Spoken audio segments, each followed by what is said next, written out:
Entraînement DNB-SVT, comment notre corps réagit-il face à l'entrée des micro-organismes?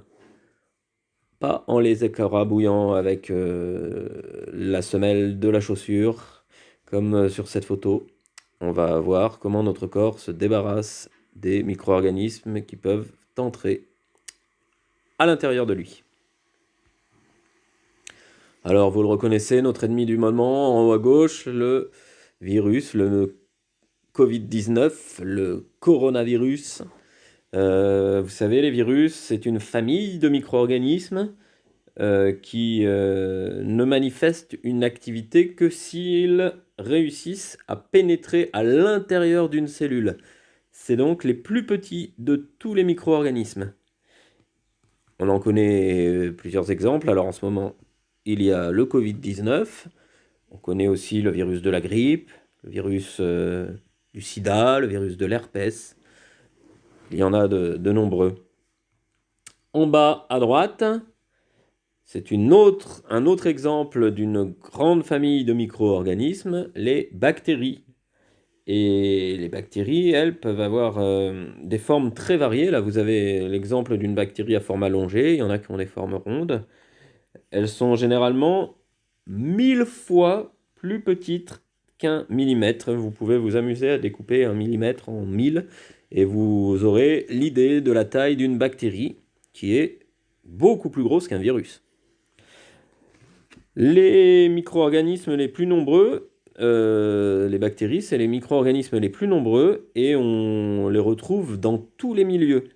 L'air, l'eau, elles peuvent être dans la nourriture, elles peuvent être sur vos habits, elles peuvent être sur vos téléphones et elles se développent très très vite. Alors, heureusement, la plupart sont inoffensives, mais certaines sont pathogènes. Alors, par exemple, le staphylocoque doré ou le bacille de Koch, qui est responsable d'une maladie qui a pendant très longtemps décimé les populations et qui s'appelle la tuberculose. En bas à gauche, vous avez une image au microscope, une photographie au microscope d'une troisième famille de micro-organismes, les champignons microscopiques. Alors ici, c'est une photographie d'un pénicillium. Le pénicillium, c'est le champignon microscopique qui permet de fabriquer la pénicilline, qui est très utilisée pour des médicaments, et en particulier les médicaments antibiotiques.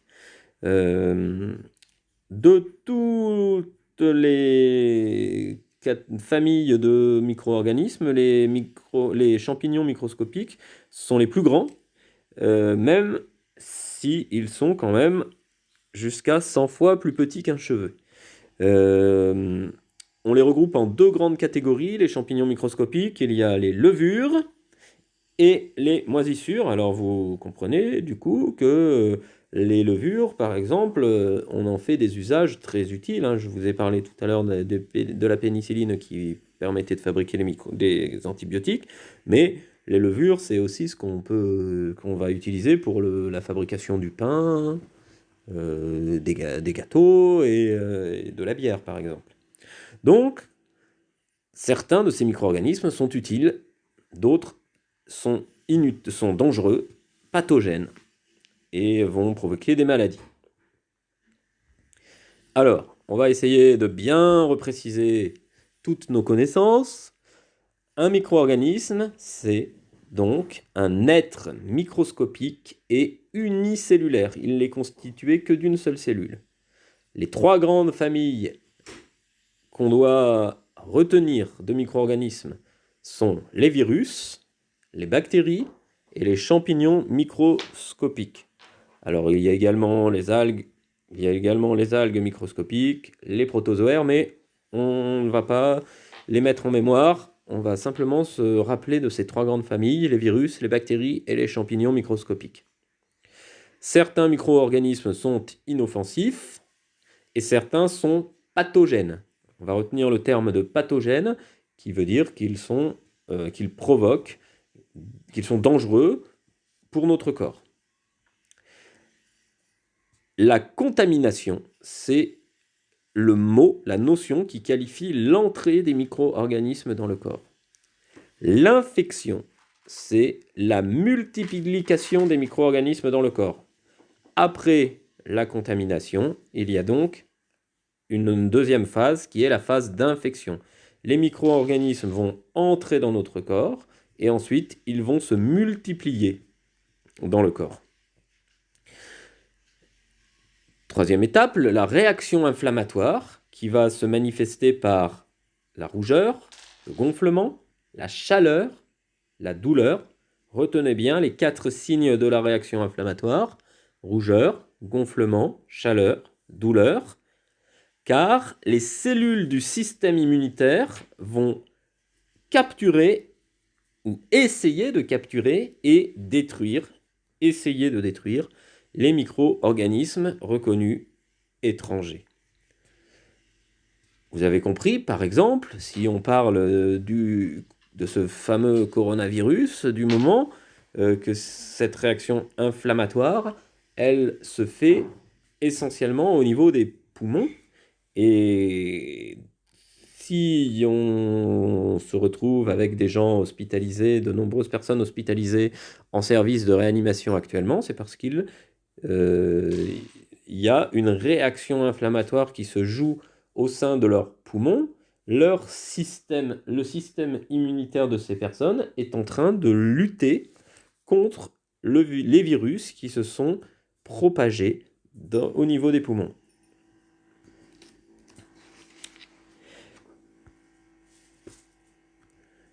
Les voies de pénétration des micro-organismes dans le corps, il en existe 4 voies de pénétration. On doit bien les connaître. La première, la voie respiratoire.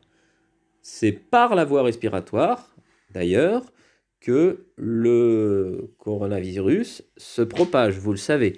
Et c'est pour ça qu'on imagine qu'on trouve des barrières, des gestes barrières qui permettent d'éviter la propagation du virus par voie respiratoire. D'où l'utilité de se mettre à distance d'une personne, d'où l'utilité pour les soignants de porter des masques, et d'où la grande importance de se laver les mains, puisque très fréquemment on porte les mains au visage et on risque donc de ramener à proximité de nos narines et de notre bouche des petites gouttelettes d'eau qui contiennent le virus et qui risquent de pénétrer dans notre corps par voie respiratoire. Deuxième voie de pénétration des micro-organismes, la voie cutanée, la peau. Alors le coronavirus ne franchit pas la barrière qu'est la peau, la barrière de notre corps qu'est la peau, mais certains micro-organismes entrent dans notre corps à travers la peau. La voie sexuelle, c'est le cas de toutes les maladies qu'on va appeler maladies sexuellement transmissibles, par exemple le virus du sida. Et quatrième voie, la voie digestive, cela concerne du coup les micro-organismes qui vont pénétrer dans notre corps par notre alimentation. Et on peut avoir, par exemple, c'est le cas, par exemple, d'un certain nombre de maladies qui vont provoquer des diarrhées ou des vomissements. Pour éviter les contaminations, il y a 2 solutions. La première solution, c'est ce qu'on appelle l'asepsie. Qu'est-ce que ça veut dire, l'asepsie? L'asepsie, c'est le fait d'empêcher la contamination par des méthodes. Alors, ça peut être la première méthode la plus simple, c'est le lavage des mains. On peut aussi trouver d'autres méthodes comme l'utilisation de gants, de masques, etc., etc. Dans les blocs chirurgicaux, on va par exemple effectuer un nettoyage général une désinfection générale de tout l'espace qui va être utilisé pour pratiquer l'opération. Et donc, on parle alors d'une méthode d'asepsie. L'asepsie, retenez bien, c'est la méthode qui empêche la contamination. Actuellement, on parle énormément d'asepsie puisque on met en place des méthodes pour empêcher la propagation du coronavirus.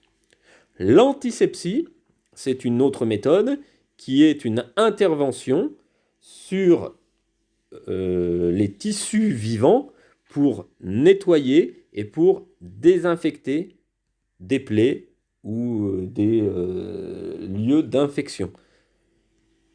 Évidemment, contre le coronavirus, il n'y a pas de solution d'antisepsie. Dernière chose, les médicaments qu'on appelle des antibiotiques sont des médicaments pour lutter contre les bactéries et uniquement contre les bactéries. On ne pourra donc pas utiliser un antibiotique pour lutter directement contre un virus et donc, par exemple, contre le coronavirus.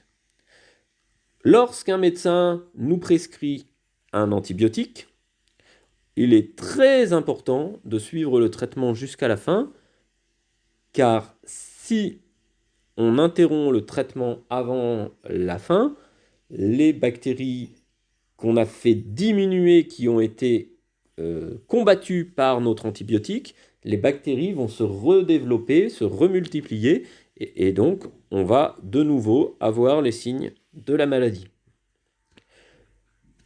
Allez, c'est parti pour les petits exercices d'application. Concentrez-vous bien. Première question. Écris les noms des 3 grandes familles de micro-organismes. Alors, réponse A, les premières lettres V. Réponse B, les premières lettres B. Et troisième réponse, c'est les premières lettres C, première lettre M. Deuxième question. Quels sont les signes de la réaction inflammatoire? Première réponse, première lettre D. Deuxième réponse, première lettre R. Troisième réponse, première lettre G. Quatrième réponse, première lettre C. 3. Un micro-organisme est un être. Alors, 3 caractéristiques des micro-organismes. Un micro-organisme est un être. Première lettre, réponse 1, première lettre V. Réponse 2, première lettre M. Réponse 3, première lettre U. 4. Les voies de pénétration des micro-organismes sont: réponse 1, la voie première lettre R. Réponse 2, la voie première lettre D. Réponse 3, la voie première lettre S. Réponse 4, la voie première lettre C. 5.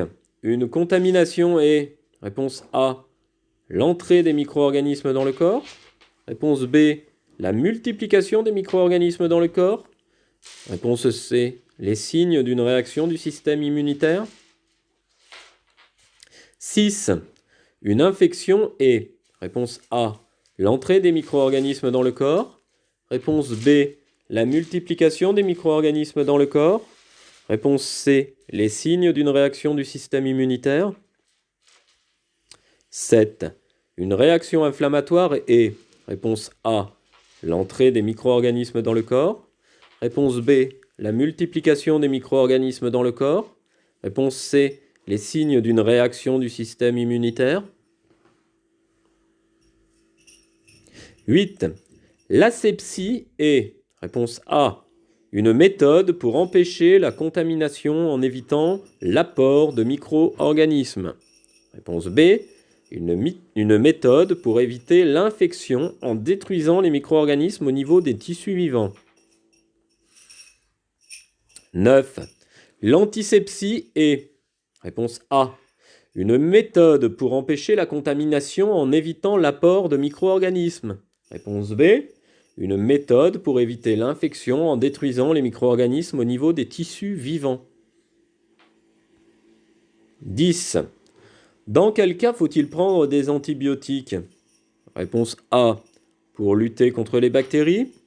Réponse B, pour lutter contre les virus. Réponse C, il y a une erreur de frappe. Réponse C, pour lutter contre les champignons microscopiques. Et voilà, fin du diaporama. J'attends vos réponses. À très vite.